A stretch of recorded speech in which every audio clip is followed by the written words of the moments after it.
I recently spent a week on study leave with a group of clergy that I've been gathering annually with each year for nearly 15 years. Your ticket for the week is to write a scholarly paper on an upcoming preaching text. My friend Dan, who's the pastor of the church in Wilmington, North Carolina, drew this text, and he told us that he had planned his time out perfectly to produce his paper. His wife and children were away for a few nights, so he had some uninterrupted time with just himself and the dog. I made a passable start on Friday morning, he told us all, just reading commentaries before succumbing to the call of the sunshine outside. I went off to play tennis about mid-afternoon and had a great time, a good sweat, and picked up some beer on the way home. Things were shaping up nicely. Just as I rounded the bend on our street, I noticed a car creeping slowly around that same bend and a dog walking lazily through the landscaped front yard. I didn't think much of it. I should have gone right inside and begun my bachelor evening. Instead, what I did was walk back out to the street, cross the road to the bend, to where that car was still crawling along. The driver's side window rolled down now. A young woman said to me, "Hey, do you know that dog? I think he's lost or something. I'd totally grab him myself, but I'm like super pregnant." The phrase, "not my monkeys, not my circus," came to mind, but I didn't say that. What I said instead was, "Okay, I guess I'll try." So I walked around to the rear of the car to where the dog was still ambling along, and I called out to him, "Here, boy, here, boy." He let out a bark and loped over to me. He was huge, tall, and long-limbed, with short white ringlets like a doodle of some kind, but he was mangy too, with bare spots where his pink skin showed through. And he was old, like really old, like old enough that he hadn't been a young pup since the first Obama administration, which is about the time he should have had a little operation, a little snip-snip, which he most certainly had not had. He looked like he was toting 2 tennis balls and a grocery bag as he ran over to say hello. I grabbed his collar and checked for his ID. Nothing, only a rabies tag, for which I was very thankful. I held him by the collar and wondered what to do next. I figured I could try a few doors down where I'd heard multiple dogs barking many times before. I turned to tell the woman that, but she was gone now. Apparently, she'd done her good deed for the day by alerting me to the problem. She was playing hot potato more than Good Samaritan. I walked him 3 doors down and rang the bell, but got no response. I met our other neighbors along the way who said they'd never seen him before. They did let me borrow a leash so I wouldn't be hunched over, back aching, walking this dang dog all around the neighborhood. I remember thinking, this whole thing has gone too far, and now my beer is getting warm in the back seat where I left it. I took him for one loop around the block and asked everyone I met, "Do you know this dog? Have you ever seen this dog before?" I must have spoken to at least a dozen people, and not one could tell me a thing about this dog. One neighbor did offer to put it on the Nextdoor app, which I appreciated, but otherwise I had no luck and I had no help. I brought the dog home and into the front yard of our house, tied him to a tree there amid shouts of protest from our own dog, Millie, who was watching all this from inside. And I just kept saying to myself, I don't need this, I don't need this, I don't want this dang dog. The dog, for his part, was happy as a clam. I decided to call him Heck If I Know, because that was the answer to every question one could ever ask about him. Where did he come from? Heck if I know.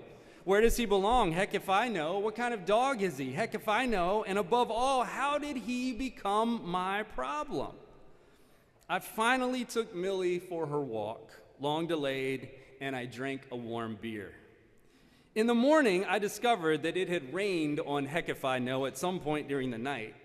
But he seemed no worse for the wear, just wet now and even stinkier than he was before, which is really saying something. Luckily, animal control was available at 8 a.m., and they eventually agreed to send an officer out to get him. Initially, they'd asked, "Do you think you could bring him to the shelter yourself?" I had to take a moment to gather and censor myself before answering. So sensing my reluctance, the woman said, "Okay, we'll send someone out to you." I tried to work on this paper on Jesus breathing the Spirit onto the disciples as I sat by the window and waited for the officer to arrive, wondering what in the world I was going to say about the nature and mission of the church on Pentecost. I couldn't concentrate. Heck if I know was tied to his tree again, barking now, but not bothered really, just basking in the late morning sun. When the officer finally arrived, he parked out on the street and walked up from his pickup truck to meet me in the front yard. He asked all the questions again, the same ones I'd been asking myself and every other person I'd met for a day or so. It took all I had not to respond with the name of the dog. He took the leash from me and led the dog out to the road and had to hoist him up awkwardly from his hind legs to get him up into the truck bed. He said he'd check him for a chip and also check his vaccine record, see if he could learn something that way. So I went back to my paper. About 10 minutes later, I saw the officer coming back up from the road and so went out to meet him again. I swear I saw a slight smirk on his face. "We ran the chip," he said. "This dog lives right down the road." I said, "What? What do you mean right down the road?" He pointed down the street, right there in the bend of the road.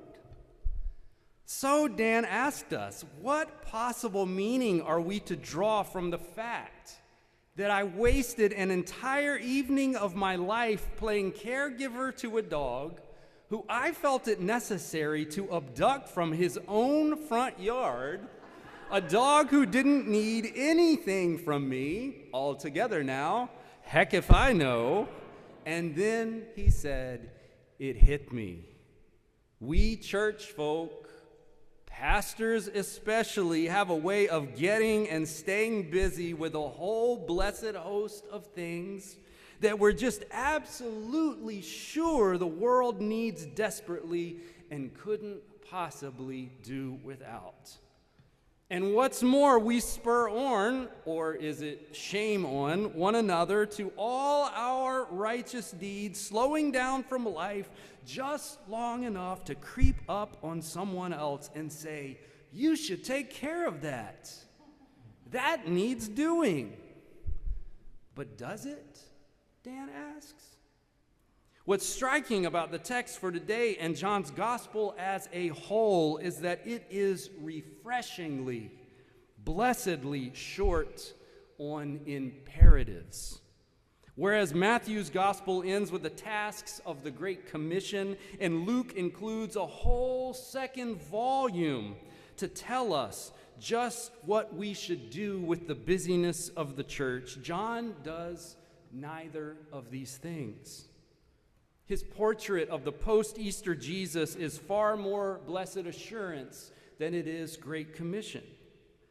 John's Jesus offers peace in the face of our fears, asking only that we believe and receive what he has to offer.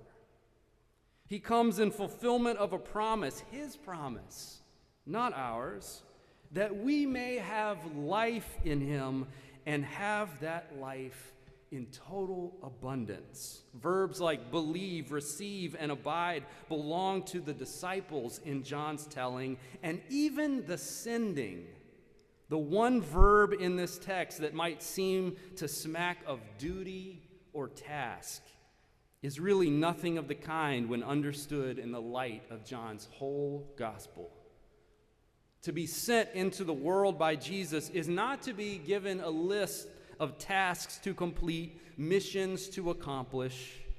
Rather, it is to be released by God into the world that God so loves and is hell-bent on redeeming. to be released with the power of the Spirit abiding within us, within our very being. As you know, Rachel is being released on sabbatical today. She's being sent by God through our discernment into the world. And I hope that you, Rachel, that you discover that God doesn't need anything from you. Not even to pick up your own mic for your own commissioning. Jesus actually says this earlier in John's gospel. He doesn't need anything from anybody, which sounded really arrogant at the time. But here I realize that it's the reminder that some of us type A people might benefit from hearing on occasion. The call of the church is not a matter of what the risen Christ lacks and therefore needs us to do. It is a matter of grace and Christ's enduring presence within us and in the world, loping along toward the kingdom. Jesus actually enjoys being with us, spending time and sharing life in the front yard of his own creation. We all need this reminder from time to time. In fact, in preparation for her 4 months away from us, the thing I've heard more than anything else is some version of, what are we going to do without Rachel?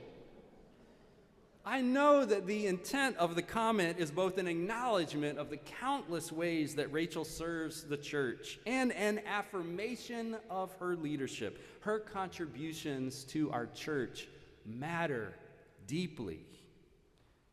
But I've also observed how much this singular focus locks us all into a kind of valuing each other by what we produce, and feeds the false narrative that there is only one way that things can happen together.